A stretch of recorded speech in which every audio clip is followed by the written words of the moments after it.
Perhaps one of the most recommended spawns for knights, and for a good reason, the Cults of Carlin. This spawn is located on the graveyard of Carlin, and is part of the quest The Cults of Tibia. However, doing the quest is not necessary to get access.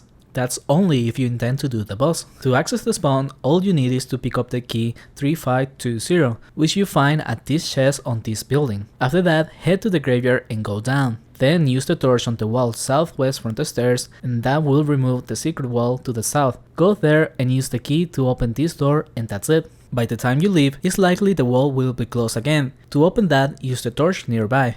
The portal will take you to the spawn, but be aware that a lot of monsters will be in this room. If you are around this level, I do not recommend to ever surround yourself with any monsters.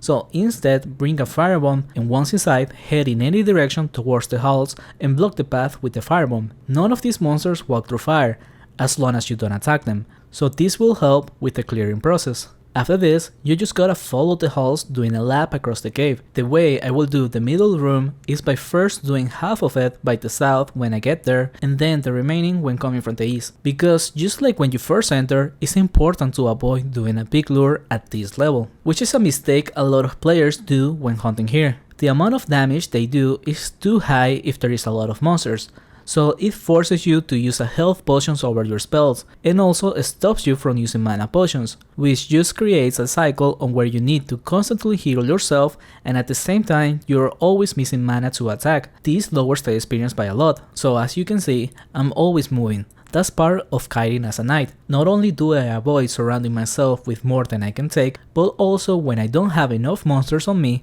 I'm moving forward while doing damage and start luring the monsters for the next pull. Hunting like this on a new server with basic equipment and low skills and mid imbuements, I was making a raw experience of 700k with a negative profit most of my hunts. But on a different night with better skills and better imbuements, I was doing 1.2kk raw experience, but I was still doing negative profit. Also, because of the higher skills, I needed to hunt on both floors, which in order to get access to the second floor, all you need is to step on 10 green portals that are left under the bodies of the cults. This is only necessary once. As for the blue ones, those are for the third floor, which is not worth hunting at all. In case you're wondering whether I would have made more experience on the first night if I hunted both floors, well, that's not the case. I tested this, and it doesn't make a difference because my killing speed is still low compared to the higher skills knight. But something else I did test is whether I could hunt on the second floor only as well, which is doable, but is slightly worse than the first floor. In here, the raw experience was of around 660k.